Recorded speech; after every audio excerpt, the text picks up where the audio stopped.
नमस्कार, गुहार छत्तीसगढ़ में आपका स्वागत है। मैं हूं आपके साथ नाज़नीन नकवी। बात करेंगे प्रदेश की, जहां पेट्रोल डीजल की महंगाई के बाद अब सप्लाई की किल्लत भी हो रही है और इसकी वजह से सियासत भी गरमा रही है। कई पेट्रोल पंप ऐसे हैं जहां ताला लगने की कगार पर पहुंच गए हैं। वहीं मानसून से ठीक पहले डीजल संकट की वजह से किसानों की भी चिंताएं बढ़ गई हैं।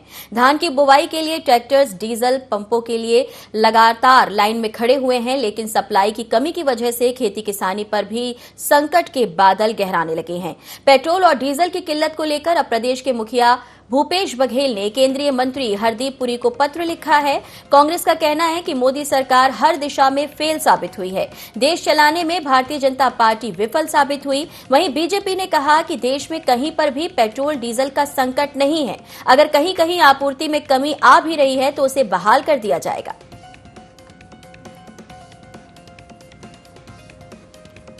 तो इस पूरे मामले पर पत्र लिखा गया और साथ ही साथ सियासत भी गरमाई।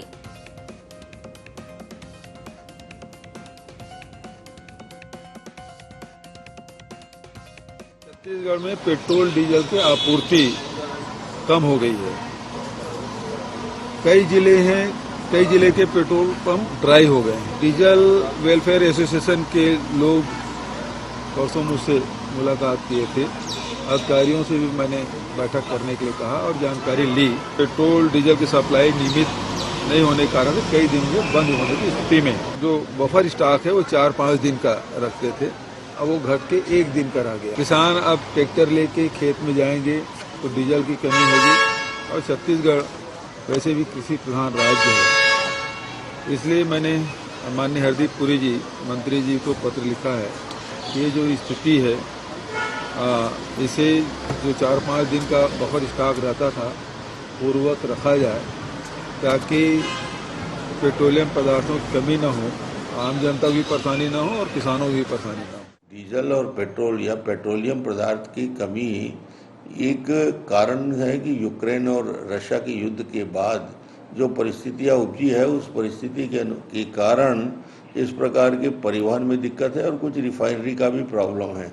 मुझे लगता है ये अस्थाई दौर है जो कुछ दिनों तक चलेगा और 10-20% की कमी देखी जा रही है। ऐसा कोई क्राइसिस छत्तीसगढ़ या पूरे देश में कहीं नहीं है। तो बीजेपी कह रही है कि इस तरह के हालात कहीं भी प्रदेश में नहीं दिख रहे हैं, लेकिन वहीं अगर बात की जाए प्रदेश के मुखिया की तो वो इस संकट से उबरने के लिए केंद्र सरकार से गुहार लगा रहे हैं और साथ ही इस पूरे मामले में केंद्र सरकार को विफल भी बता रहे हैं। आखिर क्या कुछ सच्चाई है, इसे समझने की कोशिश करते हैं। मेहमानों से तारुफ करा देती हूँ। धनंजय सिंह ठाकुर जुड़ रहे हैं हमारे साथ, कांग्रेस का पक्ष रखेंगे। हमारे साथ उचित शर्मा जुड़ रहे हैं, वरिष्ठ पत्रकार हैं, बहुत स्वागत है आपका। साथ ही राजीव चक्रवर्ती हमारे साथ हैं, बीजेपी के प्रवक्ता है, स्वागत है आपका भी। धनंजय जी, परेशानी हो रही है, पत्र लिखा जा रहा है, लेकिन जब से आप सरकार में आए हैं कमोबेश किसी भी हालत के लिए केंद्र सरकार को जिम्मेदार बता दिया जाता है, चाहे फिर वो धान खरीदी का मामला हो या फिर हम बात करें बोरे की कमी का मामला हो या दूसरे जीएसटी की राशि न मिलने का मामला हो। ऐसे में बार बार केंद्र सरकार की तरफ गेंद उछाल दी जाती है। क्या ये माना जाए कि जो जिम्मेदारियां राज्य सरकार में रहते आपकी सरकार को निभानी चाहिए उसमें कहीं कमी आ रही है, या वाकई मामला यही है कि केंद्र सरकार से आपको मदद नहीं मिल रही और जो कांग्रेस आरोप लगाती है सौतेले व्यवहार का, आप एक बार फिर से उसी तरफ जाने वाले? देखिए राजनीति जी, आपने जितने भी सवाल उठाए, चाहे जीएसटी की क्षतिपूर्ति राशि देने का मसला हो या जीएसटी की जो हिस्से की राशि देने का मामला हो जिसको केंद्र सरकार रोकती है, चाहे खाद सप्लाई का मामला हो या बारदाना सप्लाई का मसला हो, या अभी जो ट्रेनों को बंद कर दिया गया है, या देश भर में, मैं कहता हूँ छत्तीसगढ़ ही नहीं, राजस्थान में, मध्य प्रदेश में, उत्तर प्रदेश में, बिहार में और भी बहुत सारे ऐसे राज्य हैं जहां पेट्रोल डीजल की किल्लत चल रही है। कि आखिर ये मुद्दे किसके हाथ में है, ये मसला किसके हाथ में है, इन चीजों को निर्बाध आपूर्ति करने के जवाबदेही किसके साथ में है? स्वाभाविक सी बात है, केंद्र सरकार के अधीन सारे विषय आते हैं और निश्चित तौर पर जब हमारे राज्य की जनता को परेशानी होगा, हमारे राज्य की जनता को तकलीफ होगा, ऐसे में एक मुखिया होने के नाते माननीय मुख्यमंत्री भूपेश बघेल जी जनता की समस्याओं को, राज्य की जनता की भावनाओं को केंद्र सरकार के पास रखेंगे, क्योंकि इस सारी समस्याओं को निराकरण करने का अधिकार और शक्ति उनके पास में है। भाई पेट्रोल डीजल अगर छत्तीसगढ़ में सप्लाई नहीं हो पा रहा है तो ये राज्य सरकार के हाथ में तो नहीं है ना। पेट्रोल डीजल की सप्लाई का मसला केंद्र सरकार के साथ में, बदकर छत्तीसगढ़ ही नहीं मध्य प्रदेश में भी लगभग 60% डीजल पंपों में, पेट्रोल पंपों में डीजल पेट्रोल नहीं है। उत्तर प्रदेश में भी वही हालात है, राजस्थान में भी वही हालात है, हरियाणा में भी वही हालात है। तो इसके लिए जिम्मेदार कौन है? कहीं ना कहीं केंद्र सरकार इसको आपूर्ति को बाधा उत्पन्न कर रहे हैं। और कई बार आप देखें, कभी हाल के दिनों में अखबारों के माध्यम से, आप सबके माध्यम से खबर भी मिल रहा है कि पेट्रोल डीजल की कमी को लेकर भी केंद्रीय मंत्री जो है इस बात को चिंता जाहिर कर रहे हैं। तो पूरी तरीके जो समस्या के निभाए थे, हमको एक राज्य के नागरिक होने के साथ साथ इस सरकार की जिम्मेदारी होने के साथ साथ जनता के प्रति की बात हम रखते हैं। इसमें भारतीय जनता पार्टी को तकलीफ किस बात का होता है? छत्तीसगढ़ में तो 9 सांसद है भारतीय जनता पार्टी के, क्यों नहीं चाहते? पहले जब समस्या उत्पन्न होता है तो यहाँ बैठ के राजनीति करते हैं, और अगर हम जनता की बात वहां रखते हैं तो आरोप लगाने की बात करते हैं, तो ये सीधे इनका जवाब देना चाहिए हम पर। चलिए जवाब ले लेते हैं। राजीव जी, परेशानी बढ़ेगी तो ऐसा नहीं है कि जनता आपकी तरफ देखेगी, क्योंकि अगर परेशानी का हल आप देते हैं, आपकी पार्टी देती है, चाहे राज्य में रहते हुए या केंद्र सरकार में, क्योंकि आपकी सरकार है, तो ऐसे में जवाबदेही बढ़ जाती है। और साथ ही साथ जो सांसद हैं, बार बार कांग्रेस ने कहा है कि मसला कोई भी हो प्रदेश की जनता से जुड़ा हुआ, आपकी पार्टी के सांसद चुप्पी साधे रहते हैं। नहीं, कोई चुप्पी साधे नहीं रहते नाज़नीन जी। आपको ये समझना पड़ेगा ये समस्या क्या हो रही है। समस्या ये हो रही है कि जो अरब से जो तेल आया करता था वो जामनगर रिफाइनरी और दूसरे रिफाइनरों में आकर यहाँ तक शोधन कारखाना तक पहुँचता था। अभी भुवनेश्वर में कुछ तकनीकी दिक्कत हुई है जो छत्तीसगढ़ की आपूर्ति करती है। भुवनेश्वर रिफाइनरी से जो तेल आया करता था उसकी ट्रांसपोर्टिंग में कुछ समस्या चल रही है, और ये बहुत तात्कालिक समस्या है। और ऐसा नहीं कि हमेशा, जब पेट्रोल और डीजल की आपूर्ति सतत भी रहती है, उस समय भी बीच बीच में एक पीरियड ऐसा आ जाता है कि जब क्राइसिस हो जाता है, ड्राई होने लगता है, लेकिन स्थिति नियंत्रण में है। उतनी खराब नहीं है जितना कांग्रेस शोर मचा रही है। बिल्कुल कुछ डीजल कंपनियों में, खास करके हिंदुस्तान पेट्रोलियम में समस्या है, इंडियन ऑयल में रैक आ रहा है, भारत पेट्रोलियम का रैक आ रहा है, कुछ कंपनियों की समस्या है, रिलायंस के भी रैक्स आ रहे हैं, एसआर के भी रैक्स आ रहे हैं। कुछ बाधित हुई है जामनगर रिफाइनरी, और जहां पे ट्रांसपोर्टिंग होता है वो भुवनेश्वर में थोड़ी सी समस्या है।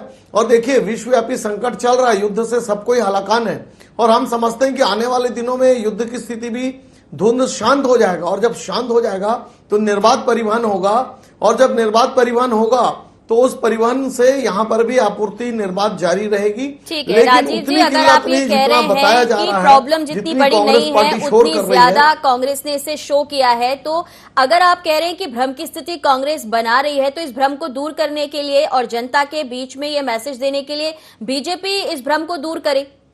क्योंकि अगर कांग्रेस पत्र लिख रही है और आपको लग रहा है कि मसला उतना बड़ा नहीं है, तो उस मसले को ना बढ़े, जनता के पास ये मैसेज ना जाए कि जनता परेशान हो। नहीं, जनता, देखिए जनता परेशान नहीं है। आज भी हम लोगों ने बात की, जो ट्रांसपोर्टर्स ओनर्स हैं वो बोले नहीं, एक पंप में नहीं लेकिन अगले पंप में मिल जाता है। तो इस प्रकार से जितना बताया जा रहा है उतनी समस्या नहीं है। और देखिए, मैं तो ये कह रहा हूं कि जब निर्बाध गति से भी जब ऐसा रहता है तो ये समस्या बीच बीच में आती है। जब देश काल वातावरण की स्थिति भी सामान्य थी, आज से 3 वर्ष पहले भी, 15 वर्ष पहले भी, 20 वर्ष पहले भी, बीच में एक शॉर्ट पीरियड आता है जब परिवहन की समस्या की वजह से, या रिफाइनरी में अगर कोई कुछ, अगर मान लीजिए कोई मशीन का कोई ब्रेकडाउन हो, तो ऐसे ब्रेकडाउन से, मेंटेनेंस से बीच बीच में ऐसी समस्या आती है। लेकिन ये उतनी बड़ी समस्या नहीं जितनी बताया जा रहा है।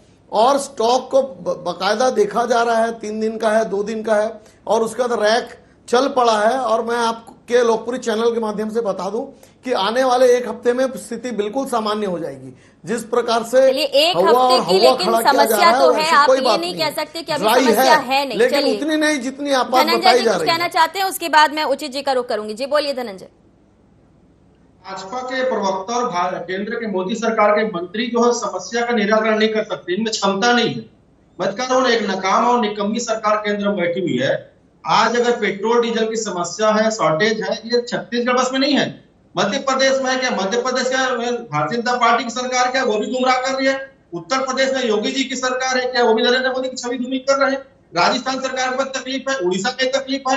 तो भारतीय जनता पार्टी के प्रवक्ता टीवी में बैठ कर रटा रटाए बात करते हैं, कांग्रेस भ्रम फैला रही है। अरे कांग्रेस कहीं भ्रम नहीं फैलाती, आपकी नरेंद्र मोदी की सरकार नाकामी और निकम्मी सरकार है। चलिए ठीक है धनंजय जी, आपकी बात आ गई और ठीक कहा आपने कि अलग अलग प्रदेशों में भी ये समस्या है। लौटूंगी धनंजय जी। उचित जी, आपको क्या लगता है, क्योंकि अगर प्रदेश के मुखिया पत्र लिख रहे हैं केंद्रीय मंत्री को और साथ ही साथ अगर हम बात करें कि प्रदेश के जो पेट्रोलियम डीलर के वेलफेयर एसोसिएशन की तरफ से भी उन्हें जानकारी दी जा रही है कि दिक्कत आ रही है, 1-2 महीने की प्रॉब्लम की बात यहाँ पर सामने आ रही है और खुद राजीव जी कह रहे हैं अगर उनकी बात माने कि हफ्ते भर की समस्या है। ऐसे में क्योंकि अब बारिश का ये मौसम है, किसान बुवाई के लिए रेडी है, लेकिन उसके पास अगर डीजल की प्रॉब्लम आएगी तो आपको लगता है कि ये प्रॉब्लम जो है वो बड़ी भी हो सकती है, क्योंकि प्रदेश की जनता पर अगर मान भी लीजिए कि कम असर हो लेकिन किसानों पर इसका असर ज्यादा पड़ेगा।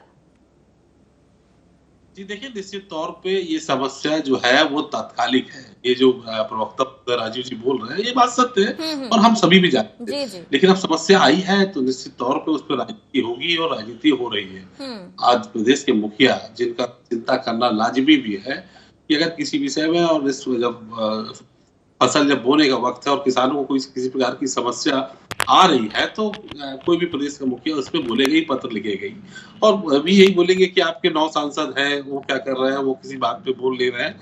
ऐसा होता है, राजनीति में आरोप प्रत्यारोप चलते रहते हैं, लेकिन मूल समस्या जो है पेट्रोल और डीजल के दाम में भारत सरकार को 14 से 18 रुपए और 18 से 21 रुपए डीजल में और पेट्रोल में नुकसान हो रहे हैं। तो एक तरफ ये भी इस बात पे भी गौर किया जा सकता है कि ये प्रॉब्लम तो है, प्रॉब्लम से अछूता नहीं है, ये केवल छत्तीसगढ़ की समस्या नहीं है, ये देशव्यापी समस्या है। राजस्थान का तो ये आलम हो गया है कि वहां पे लगभग 2000 पेट्रोल डीजल पंप बंद पड़े जी। ये समस्या मध्य प्रदेश में भी है, राजस्थान में भी है, छत्तीसगढ़ में भी है, अन्य प्रदेश में भी है। इस बात से नकारा नहीं जा सकता, लेकिन क्या तकनीकी त्रुटियां है, क्या कॉमर्शियल त्रुटियां है, क्या वैश्विक गलतियां या वैश्विक समझौते हमारे खराब हो रहे हैं, उस पर भी देखना बहुत जरूरी होगा। ये समस्या उचित जी, क्या आपको लगता है कि जब से राज्य सरकार में अगर हम बात करें कांग्रेस काबिज हुई है और उसके बाद से जो तलखी दिख रही है केंद्र और राज्य सरकार के बीच, वो हर एक मसले पर, जैसा कि मैंने शुरुआत में कहा और धनंजय जी ने उसे दोहराया भी, पत्र लिखा जा रहा है, जबकि हम देख रहे हैं कि प्रदेश के मुखिया बार बार दिल्ली का रुख कर रहे हैं। तो ऐसे में क्या आपको नहीं लगता कि जब हम पहले देखते थे कि समस्या होने पर चाहे सत्ता पक्ष और विपक्ष के बीच में दूरियां हो, चाहे केंद्र में किसी और पार्टी की सरकार हो, लेकिन कुछ ऐसे मसले जिस पर बैठकर बात हो सकती हो, वक्त लिया जा सकता था, या आपको लग रहा है कि पत्र लिखकर सिर्फ सियासत को गरमाना ही मकसद है? देखिए, राजनीति में ऐसे आरोप प्रत्यारोप होते रहते हैं, वो केंद्र की और राज्य की इस तरीके की लड़ाई होती रहती है। पहले जो 2014 के बाद जो हिंदुस्तान के जो पॉलिटिकल सिनेरियो में परिवर्तन तो आया निश्चित तौर पे, अब उसको आप राजनीतिक द्वेष की बात बोल रहे या और कोई बात बोल रहे, लेकिन इस तरीके के परिवर्तन आए, सीबीआई को लेके, ईडी को लेके, वहां पे आपके डीएपी खाद से लेके है, यूरिया से लेके है, तमाम तरीके के गतिरोध प्रतिरोध चलते रहते हैं और चल रहे हैं। हाँ, किसी विपक्ष के, किसी भी राज्य के प्रमुख को इस बात की चिंता करना और थोड़ा जो है छत्तीसगढ़ के जो प्रमुख है, मुखिया है, वो थोड़ा एग्रेसिव बल्लेबाज है, वो एग्रेसिव बैटिंग करने पे बिलीव करते हैं। तो मुझे लगता है कि वो किसी बात को जनता के समक्ष रख के, जनता के सामने रख के कम से कम अपनी चीजें वो क्लियर रखना चाहते हैं कि मुझे केंद्र से मदद नहीं मिल रही, जो पहले स्मूथली मिला करती थी, जो हम जो देख रहे हैं 2000 से छत्तीसगढ़ को 2022 तक जो अभी स्थिति समझ में आ रहा है, कि उससे ये तो समझ में आ रहा है कि कुछ पहले के दौर ऐसे नहीं थे, पहले के समय ऐसा नहीं था कि इतनी केंद्र की और राज्य की काफी हॉट टॉक हो, बहस हो, इतनी लेटरबाजी हो, उस विषय को मतलब सड़कों पे लाया जाए, उन विषयों को पेपरबाजी हो, ऐसी चीजें होती नहीं थी अमूमन। लेकिन 2014 के बाद राजनीति में इस तरीके का चेंजेस तो आए हैं, बदलाव दिख रहा है। बिल्कुल राजीव जी, क्या लगता है, जनता की बात होती है, आप जनता की बात करते हैं, जब आप सरकार में थे लगातार बात हो रही थी, मदद मिल रही थी, लेकिन अब ये जो मदद ना मिलने के आरोप हैं केंद्र सरकार पे, आपको क्या लगता है, क्योंकि सांसद आपके भी हैं, आप भी ये देख रहे हैं और चाहते हैं कि कभी भविष्य में आप वापस सत्ता में लौटें, तो ऐसे में जरूरी हो जाता है कि जनता की जो समस्याएं उसे दूर करने में मदद मिले केंद्र सरकार की तरफ से, क्या लगता है आपको? देखिए, उचित शर्मा जी ने बहुत संदर्भ और सारगर्भित बात कही है कि राज्य और केंद्र के बीच में अभी तलखी शुरू हुई है। मुझे याद है जब डॉक्टर साहब यहाँ राज्य में हुआ करते थे और केंद्र के कोई मंत्री आते थे तो किस शानदार ढंग से स्वागत करते थे और केंद्र के मंत्री भी शाबाशी देके जाते थे।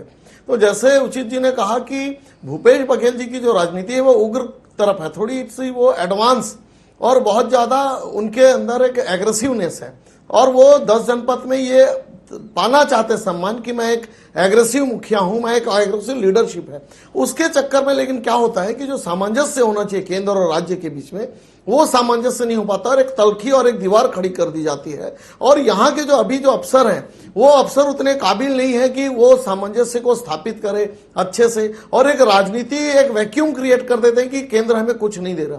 केंद्र बिल्कुल जो कानूनी जितनी सहायता देनी चाहिए, जो निर्बाध, चाहे खाद की बात हो, डीजल की बात हो, बारदाने की बात हो, केंद्र बिल्कुल बाध्य है राज्य को, वो किसी पार्टी विशेष पर नहीं। चलिए ठीक है राजीव जी, हम छत्तीसगढ़ के संदर्भ में आपकी बात को सही भी मान लेते हैं, लेकिन आपको नहीं लगता कि अगर हम बात करें हिमाचल की, राजस्थान की, उड़ीसा की, मध्य प्रदेश की भी बात करें, यहाँ पर भी इस तरीके की बातें सामने आ रही हैं, पेट्रोल की किल्लत को लेकर खबरें हैं और इसकी वजह से लोग जो है वो पैनिक भी हो रहे हैं। कहीं कहीं हमने देखा कि लोग पेट्रोल पंप से पेट्रोल लेकर उसकी कालाबाजारी तक करने लगे, छोटी जगहों की अगर मैं बात करूं तो। ऐसी परिस्थितियां अगर बन रही हैं तो इसकी जिम्मेदारी कौन लेगा? और ये लोगों के बीच में अगर भ्रम की भी बात आप कहते हैं तो इस भ्रम को दूर कौन करेगा? नाज़नीन जी, बिल्कुल आपके लोकप्रिय चैनल के माध्यम से मैं आम जनता से निवेदन करता हूं कि बिल्कुल भय न रखें, ये एक तकनीकी खामी है और चूंकि विश्व पटल पर युद्ध चल रहा है, उसी लिए थोड़ी सी परिवहन में दिक्कत है और थोड़ी सी ब्रेकडाउन की समस्या है। ये समस्या कुछ दिनों की है, तात्कालिक है, और देश में हर वर्ष ऐसा एक समय आता है कि जब थोड़ी सी रुकावट हो जाती है, जब मेंटेनेंस के लिए ब्रेकडाउन, जो रिफाइनरी है उसे काम को रोक दिया जाता है, शोधन नहीं होता है, रिफाइन नहीं किया जाता है, उस समय ऐसी तात्कालिक परिस्थिति आती है। जनता बिल्कुल ना घबराए, बिल्कुल आने वाले समय में पेट्रोल और डीजल की कोई किल्लत नहीं होगी। ये जो किल्लत है, ये थोड़ी सी देश काल, वातावरण, जो परिस्थितियां हैं विश्व पटल की, और थोड़ी सी तकनीकी समस्या है। बिल्कुल निर्बाध रूप से पेट्रोल डीजल मिलने लगेंगे। चलिए मैं समझ लेती हूँ धनंजय जी, क्या लगता है? बिल्कुल दिक्कत तो है, फिलहाल तो दिक्कत है, परेशानी है, लेकिन ऐसा नहीं है कि लंबे वक्त तक ये परेशानी रहेगी, जैसे उचित जी भी कह रहे हैं और राजीव जी भी बता रहे हैं। आपने पत्र लिखने की बात कर दी, सियासत इस पर होने लगी, ये किल्लत है या सिर्फ सियासत के लिए ही पत्र लिखा गया है? देखिए नाज़नीन जी, दुर्भाग्य की बात है, देश में बैठी जो सरकार है, जब उसको देश की जनता के समस्याओं से अवगत कराओ तो भारतीय जनता पार्टी उसको राजनीति मानती है। क्योंकि जब भी नरेंद्र मोदी जी को पत्र लिखा जाता है माननीय मुख्यमंत्री भूपेश बघेल जी के द्वारा, तो छत्तीसगढ़ के जो 9 भाजपा के सांसद हैं, उनकी निष्क्रियता सामने आती है कि जिसकी सरकार के अंदर हम बैठी हुई, उसके सांसद किस प्रकार से जनता की समस्याओं को लेकर मौन रहते हैं। मैं सुन रहा था अभी उचित शर्मा जी को, राजीव चक्रवर्ती जी को, कह रहे थे कि भूपेश बघेल जी एग्रेसिव नेचर के व्यक्ति हैं। मुझे जरा उचित शर्मा जी बताएंगे, अभी जो माननीय मुख्यमंत्री जी ने केंद्रीय मंत्री जी को पत्र लिखे हैं, उसमें कहां पर एग्रेसिव आपको दिख रहा है? उन्होंने आग्रह किया है ना केंद्रीय मंत्री जी से कि हमारे राज्य में पेट्रोल डीजल की दिक्कत जारी है, इसकी आपूर्ति किया जाए। अगर आग्रह करना आप लोगों की नजर में एग्रेसिव लिया जाए तो हमें मंजूर है। ये किसी प्रकार से कहने का तात्पर्य मेरा ये है, जिस प्रकार से देश में कहा, जिस दिन नरेंद्र मोदी जी शपथ लेते हैं उस दिन से देश में समस्याएं शुरू हो जाती है। जनता को कभी नोटबंदी की लाइन लगा दिया जाता है, आधी रात को आके नोटबंदी कर दिया जाता है, जिससे जनता परेशान हो जाती है, कोयले की समस्या उत्पन्न होती है, तब छत्तीसगढ़ के ट्रेन को बंद कर दिया जाता है और ये भाजपा के 9 सांसद मौन बैठ रहते हैं। और जब माननीय मुख्यमंत्री भूपेश बघेल जी और माननीय प्रदेश अध्यक्ष मोहन मरकाम जी ट्रेन शुरू कराने के लिए जब आंदोलन करते हैं, मुख्यमंत्री पत्र लिखते हैं, तो भाजपा के सांसद यहाँ पे आके हरियाली आंसू बहाते हैं। ये तो गए थे ना ट्रेन शुरू कराने के लिए। धनंजय जी अपनी बात का जवाब देंगे, लेकिन उससे पहले मेरा एक सवाल है आपसे, क्या आपको लगता है कि राज्य सरकार बिना केंद्र सरकार की मदद के अकेले आप जनता के लिए जो कुछ भी करना चाहते हैं वो पॉसिबल है?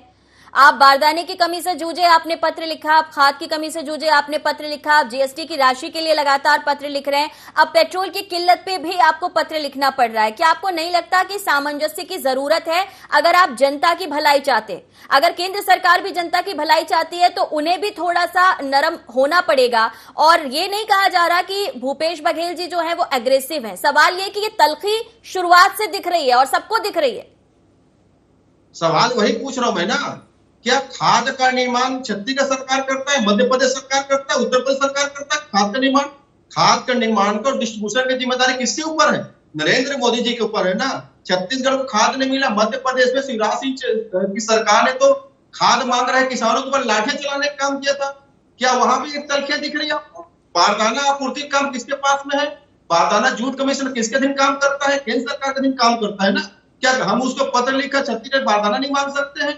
अगर पेट्रोल डीजल की बात करता हूं मैं, तो पेट्रोल डीजल की सप्लाई आपूर्ति का किसके हाथ में है? नरेंद्र मोदी की सरकार के हाथ में है। चलिए ठीक है, एक बार फिर से केंद्र सरकार के पाले में डाली जा रही है। उचित जी आप जवाब दीजिए।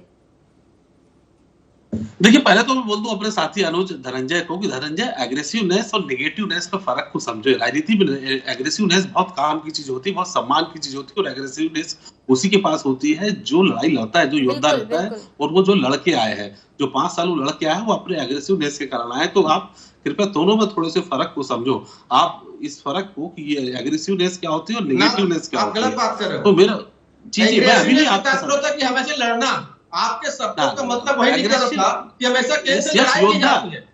ये आपकी नेगेटिविटी बात है। धनंजय जी देखिए, पत्र लिखते हैं, बात को समझने में कई बार चूक हो जाती है।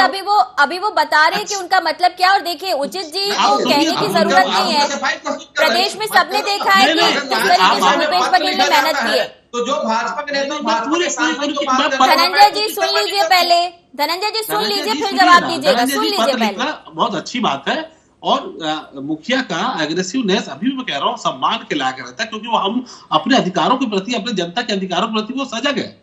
एग्रेसिवनेस का मतलब मेरा ये है, और उसकी आप गलत व्याख्या कर रहे हैं तो आप स्वतंत्र हैं, उसमें कोई इशू नहीं है। लेकिन अगर किसी प्रकार का पत्र लिखना, आप आपकी व्याख्या आप कर सकते हैं, आपको जो आपकी सोच और समझ हो उससे आप कर सकते हैं। लेकिन राजनीति में इसका मतलब पत्रकार है, नहीं, मैं क्या बात करूंगा, आप टीवी बैठ के बात करेंगे कि मुख्यमंत्री धनंजय जी आपने जिस बात पर ऑब्जेक्शन लिया उस बात को उचित जी साफ भी कर रहे हैं ना कि उनका आशय क्या था। धनंजय जी आपने जो सवाल पे ऑब्जेक्शन लिया उसे वो ब्रीफ भी कर रहे हैं ना कि उनका आशय क्या था। सुन तो लीजिए, अगर जनता ने ये सुना कि अग्रेसिव कहा है तो किस संदर्भ में कहा वो भी सुनेगी ना जनता। जनता को सुनने तो दीजिए, दोनों बात करेंगे तो जनता नहीं समझ पाएगी। सुनने दीजिए। धनंजय ये धैर्य थोड़ा रखिए। देखिए, हम क्या बात करेंगे वो हम डिसाइड करेंगे। लेकिन आपने जो बात कहा वो जनता की बात है। जो भाजपा के सांसद बात करते हैं वही बात आप यहाँ कर रहे हैं, क्योंकि जब भी मुख्यमंत्री भूपेश बघेल जी पत्र लिखते हैं तो भाजपा के नेता और सांसद उसका विरोध करते हैं और उनको कहा जाता है धनंजय जी पत्रकार को पत्रकार रहने दीजिए, उनको बोलने दीजिए। नहीं आप समझाइए सकते ना, क्योंकि आपने पहले गलत बात की है। जी ठीक है, आप जो बोल रहे हैं वो बिल्कुल सही बोल रहे हैं धनंजय जी। आपको मैं समझा नहीं पाऊंगा, मैं आपसे बोल रहा हूँ ना कि मैं आपको नहीं समझा पाऊंगा, शायद जनता और जो बाकी लोग हैं वो निष्पक्ष पत्रकार है। तो राज्य की जनता के हित में अगर मुख्यमंत्री पत्र लिखा उसका आप एग्रेसिव बता रहे हैं तो कहीं कहीं तो गलत बात है नहीं। धनंजय जी आप मुझे बताइए कि आपको नहीं लगता एग्रेसिवनेस का मतलब आपने जिस तरीके से जिस संदर्भ में लिया, अगर उचित जी उसे ब्रीफ कर रहे हैं, समझाने की कोशिश कर रहे हैं तो जनता ये भी सुनेगी। क्या जनता नहीं देख रही कि प्रदेश के मुखिया लगातार पत्र लिख रहे हैं? भाजपा प्रवक्ता ने कहा, इससे क्या संदेश जाता है कि राज्य सरकार केंद्र सरकार से झगड़ा कर रही है? यही संदेश जाता है ना। क्या राज्य की जनता के पत्र लिखना क्या एग्रेसिवनेस है? धनंजय जी आप एक बात बताइए, जनता जो आप कर रहे हैं सरकार में रहते हुए वो समझेगी या उचित जी के कहने से और राजीव जी के कहने से इस छोटी सी डिबेट से ही मान लेगी? स्क्रीन में जो बातें आएगी, जो छवि, अरे आप फिर वही बात कह रहे हैं, आप जनता के बीच जा रहे हैं ना, आप जनता के बीच जा रहे हैं। डिबेट से कितना असर पड़ जाएगा और उचित जी के कहने से कितना असर पड़ जाएगा? वो तो झूठ ही बोलता है, वो तो सरकार के खिलाफ काम करता है भारतीय जनता पार्टी। पर जो उचित शर्मा जी अपने आप को निष्पक्ष पत्रकार बताते हैं उनकी भाषा ये नहीं होनी चाहिए। मैं ये कहना चाह रहा हूँ आपसे।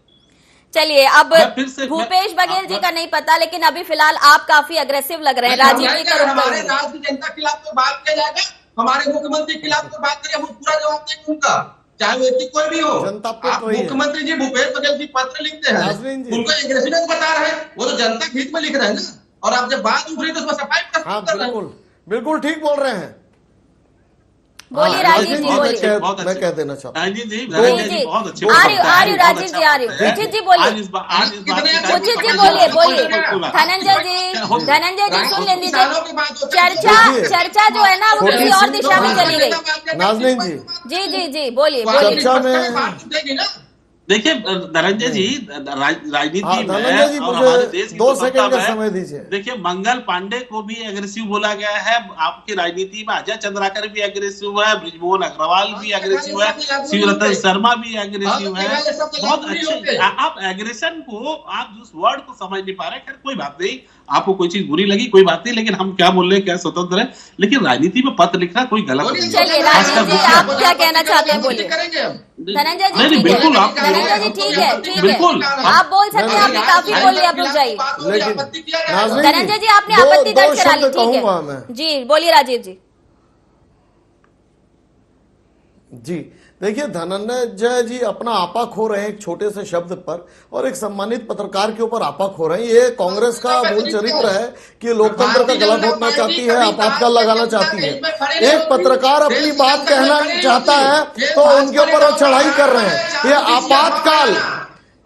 ये आपातकाल के लगाने वाले लोग हैं। ये लोग हैं जो प्रेस का गला घोटते हैं। जब समय आता है प्रेस का गला घोट देते हैं, आपातकाल लगा देते हैं, प्रेस की बिजली काट देते हैं। अब मैं अपनी बात पे आता हूँ, नाज़रीन जी, मैं अपनी बात पे आता हूँ।